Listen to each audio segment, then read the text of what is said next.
What it do, Flight Crew? This video will be a compilation of my breakdowns of all 3 episodes of Sonic X Shadow Generations Dark Beginnings. But up here, we can see the whole... Maria!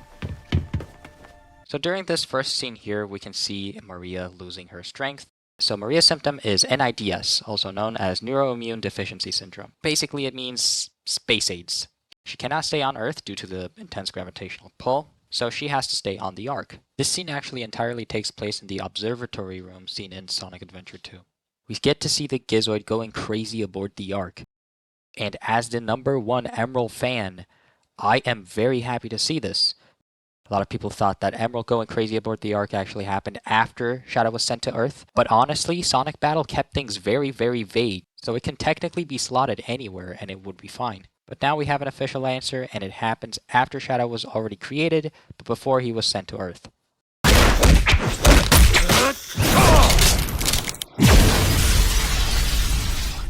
This is the Guardian Units of Nations. Prepare to be boarded. But it's too soon.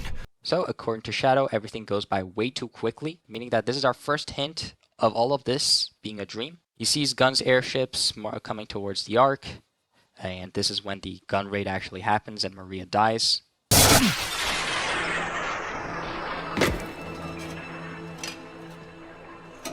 We see Shadow fall into a room. Now this is the room we see Gerald in Sonic Adventure 2. So another dark thing is coming up here, where Gerald will be executed by firing squad. Moving on, we see Shadow falling into a red and dark void. We see a thunderstorm which illuminate gun agents and Maria running. And we can see her running and finally getting shot in the chest.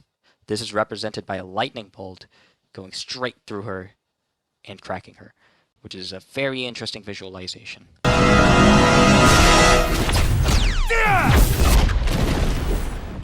Anyway, Shadow wakes up after falling near what looks like Black Doom's face, and we can see kind of Black Doom's arms reaching out. After he wakes up, he throws a Chaos Spear with the yellow Chaos Emerald in his hand, and after he throws it, he kind of does his idle animation from Shadow the Hedgehog. After this, he looks in the sky, and we see the broken moon from Sonic Adventure 2. Now, the Sonic universe has multiple moons, as confirmed in Sonic Superstars, so that, this whole thing doesn't get too confusing. But here we see the moon that was originally destroyed is still destroyed. And Shadow ponders to himself if maybe Gerald Robotnik is still alive, and he runs off, leaving us to wonder what'll happen in episode 2.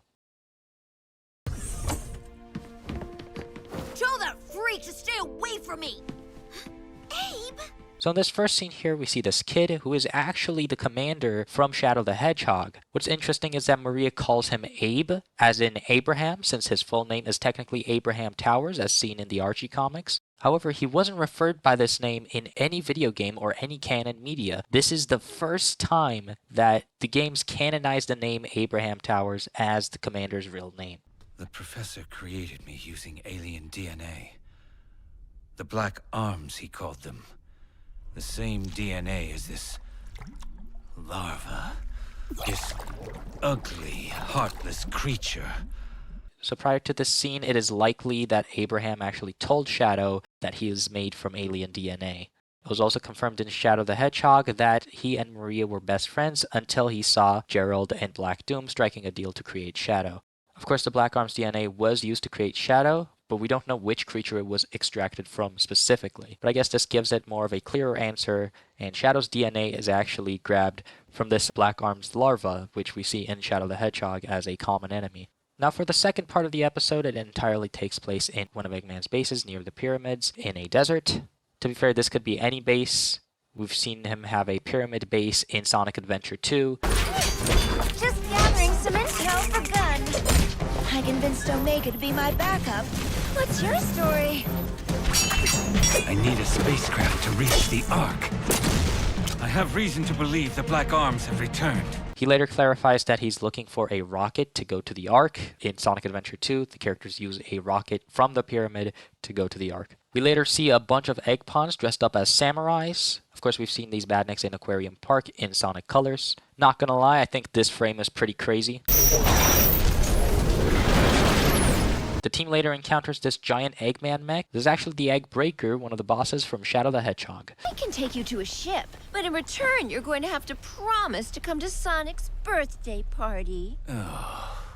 Sonic's birthday party is of course referring to the events of Sonic Generations, where the entire cast actually gathered around to surprise Sonic for his birthday. However, the thing is, Shadow wasn't present during that opening scene, which is pretty interesting. So I'm beginning to think that he might have been sidetracked later on, or if that might be something to explore in episode 3.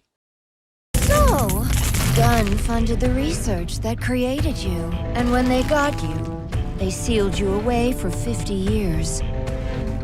So the first scene opens up in an unknown gun facility being raided by Team Dark. So you can spot a couple of gun robots here, such as the Gun Hunter and the Gun Beetle. Gun is not my enemy tonight.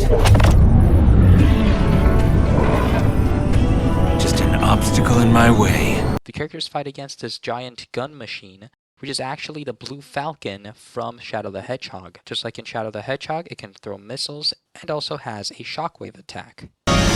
Chaos Control! Caspier actually has a black and white effect here. This is actually the same effect that it has in Shadow Generations. I would also like to point out something that I missed. I did point out that he has the yellow Chaos Emerald, however, I didn't point out that this is actually a detail carried over from the original Sonic Generations, where he gives out the yellow Chaos Emerald upon his defeat. Omega, hurry! You have to take out those guns! This is Commander Abraham Tower. All forces, stand down. So the commander shows up and confirms that his name is in fact Abraham Towers. Funnily enough, he's actually voiced by Roger Craig Smith here, same with Omega. Rouge shows the commander some intel that he requested, which shows the time meter. And the episode ends with Shadow in a rocket thinking about Maria as he flies to the Ark, directly tying into the start of Shadow Generations. So I would like to congratulate everyone who worked on this mini-series. I believe that this is the best animated series we've ever gotten, and I do wholeheartedly believe that if we get an animated show like this in this exact art style, it'll be a hit. So yeah, thank you so much for watching, and I'll see you in the next video.